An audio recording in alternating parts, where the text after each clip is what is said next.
22 जुलाई और 23 जुलाई का दिन सिंह राशि के लोगों के लिए कैसा होने वाला है। सबसे पहले हम इन दो दिनों के तिथि, नक्षत्र और योग के बारे में बात करने वाले हैं। देखिए, 22 जुलाई का जो दिन है ये बुधवार का दिन है। शुक्ल पक्ष चल रहा है, उसकी नवमी तिथि रहेगी। चंद्रमा इस दिन तुला राशि में है, यानी आपके तीसरे घर में, और स्वाति नक्षत्र में बैठे हुए हैं। स्वाति नक्षत्र राहु का नक्षत्र है। योग क्या बनेगा? साध्य योग बनेगा, शुभ नाम का योग बनेगा और रवि नाम का योग बनेगा। और 23 जुलाई ये गुरुवार का दिन है। शुक्ल पक्ष की 10वीं तिथि रहेगी। चंद्रमा तुला राशि में ही है, विशाखा नक्षत्र में। सर्वार्थ सिद्धि योग बनेगा, शुभ योग बनेगा और रवि नाम का योग और शुक्ल योग भी बनेगा। अब ये जो हमने योगों की बात की, हमने चंद्रमा की स्थिति की बात की, इसी के आधार पर आपकी जो दिनचर्या है उसमें क्या कुछ विशेष रहेगा, क्या अच्छा होगा, क्या सावधानियां होंगी, चलिए जानते हैं विस्तार से। एक छोटा सा निवेदन है, चैनल पर पहली बार आए हैं तो सब्सक्राइब कर लें। देखिए, दोनों दिन की मैं एक साथ बात करूंगी। ये राशिफल चंद्र राशि पर आधारित है। नक्षत्र अलग है तो उसके बारे में हम जो भी विशेष होगा उसके बारे में मैं पूरी कोशिश करूंगी इन दो दिनों में आपको बताने की।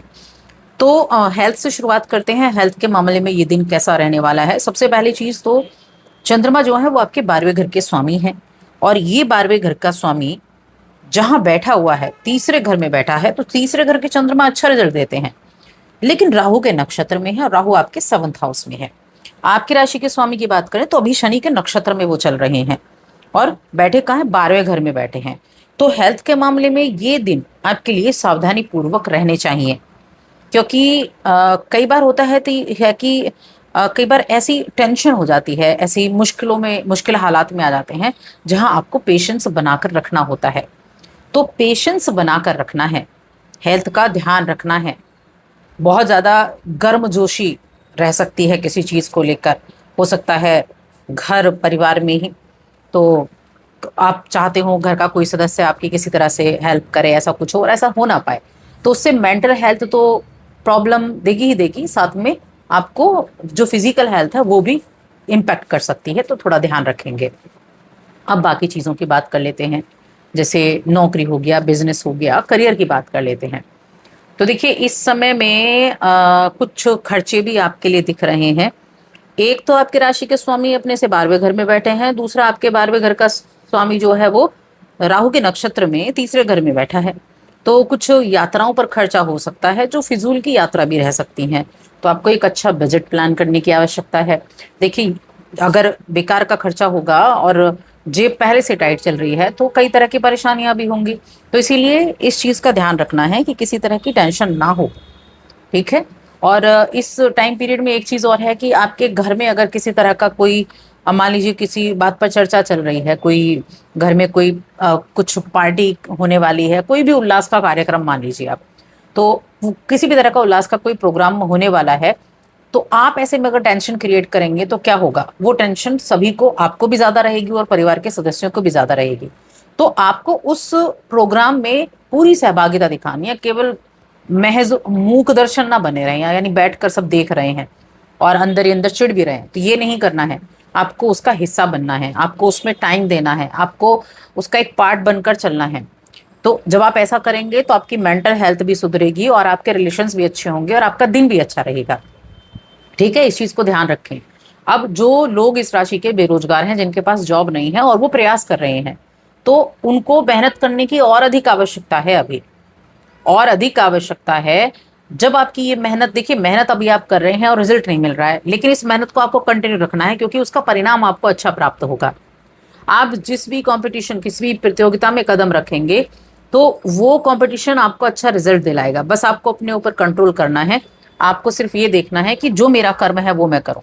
यानी आपका कर्म क्या है? जब आप कंपटीशन की तैयारी कर रहे हैं तो आपका कर्म है कि आप तैयारी कर रहे हैं। जो नौकरी करने वाले हैं उनका कर्म है कि वो अपने काम पर अपना पूरा फोकस करें। तो यही चीजें आपको देखनी है।